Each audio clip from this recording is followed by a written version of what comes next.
Buenas noches, mi nombre es Alexander Rivero.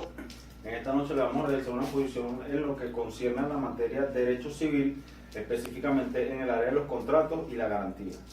El contrato de préstamo lo especifica el artículo 1740 del Código Civil, quien nos dice: el contrato de préstamo es una de las partes comodantes, entrega a la otra parte comodatario alguna cosa no fungible para que éste la use de ella y devuelva como dinero otra cosa fungible con la condición de devolver otro o tanto de la misma especie y de la misma calidad.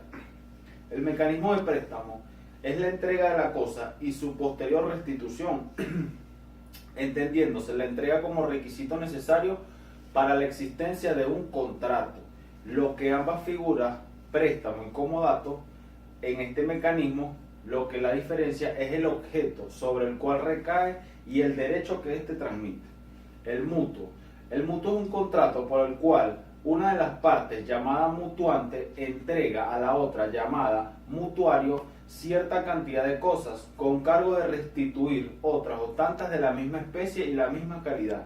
Tal acción la tipifica el artículo 1735 del Código Civil.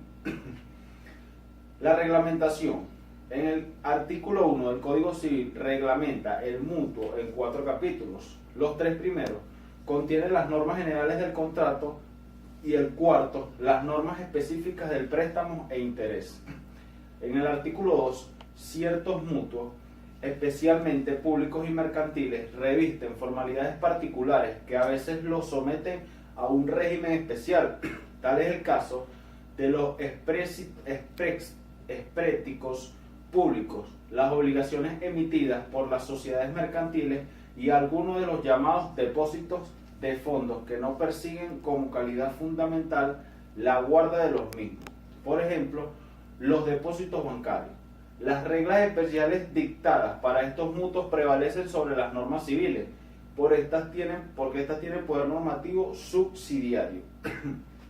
En la tercera parte, muchas veces el mutuo es presidido por negocios jurídicos de muy diverso tipo: aperturas de créditos, aperturas de cuentas corrientes, emisión de cartas de crédito u otros títulos. En este caso, las normas relativas a dichos negocios jurídicos no suelen intransferir con el mecanismo de la aplicación de las normas del mutuo, que solo aparece en la etapa posterior. Los contratos de obra lo define el artículo 1630 del Código Civil. Este habla sobre los contratos de obra, que es aquel mediante el cual una parte se compromete por un determinado tiempo de trabajo bajo la dirección, mediante un precio que la otra se obliga a satisfacerle. La parte del contrato. Las partes se llaman comitiente o dueño de la obra, y la otra se denomina contratista u operario, obrero o artesano. Al precio se denomina también la compensación, honorario o retribución. Subcontrato o un nuevo contrato de obras. Hay que tener presente que cuando a su vez el contratista de una obra confíe a un tercero mediante un precio la ejecución total o parcial de las mismas, este contrato de la costumbre se denomina subcontrato. En realidad, un nuevo contrato de obras que no afecta en absoluto las relaciones surgidas del primero. Asimismo, en los contratos de depósito, el Código Civil venezolano lo define como un acto por el cual una persona recibe la cosa ajena como obligación de guardarla y restituirla. Es de advertirse que no siempre es con un contrato, tal cual sucede como el secuestro judicial, y que se presupone la recepción de una cosa ajena con la obligación de doble cuidar la cosa y restituir la cosa. Depósito propiamente dicho del Código Civil lo define como el contrato por el cual una persona recibe la cosa de mueble ajena con obligación de guardarla y restituirla. Debe advertirse que el depósito propiamente dicho siempre es un contrato exige por su parte el perfeccionamiento, entrega de la cosa, implica la cosa y nace de la obligación del depositario de guardar la cosa. Clasificación del depósito. De acuerdo con la clasificación del Código Civil se divide en depósito necesario, que es aquel que una persona hace apremiada por un accidente imprevisto. El depósito voluntario es cuando el afectado, por el espontáneo consentimiento, la doctrina agrega una tercera categoría que igual a esta establece el Código Civil. La definición del depósito necesario, el Código Civil lo define como se hace una persona apremiada por el accidente. De igual manera, el mandato. El mandato es un contrato por el cual una persona se obliga gratuitamente o mediante un salario a ejecutar uno o más negocios por otras partes, que le ha encargado a ciertas cosas. De acuerdo con esta definición, es esencial el mandato. 1. Que sea un contrato. 2. Que existan cargos de las partes a la otra. 3. Que en el cargo tenga un objeto de ejecución de uno o más actos jurídicos. 4. Que los actos a cuestión vayan a ser ejecutados por el tema del mandante, y que la última parte es que la otra parte se obligue a ejecutar el encargo. Las partes del contrato tenemos: mandante, es aquel encargado de ejecutar uno o más negocios, y el mandatario es la persona que se obliga gratuitamente o mediante un salario a ejecutar uno o más negocios por otra parte.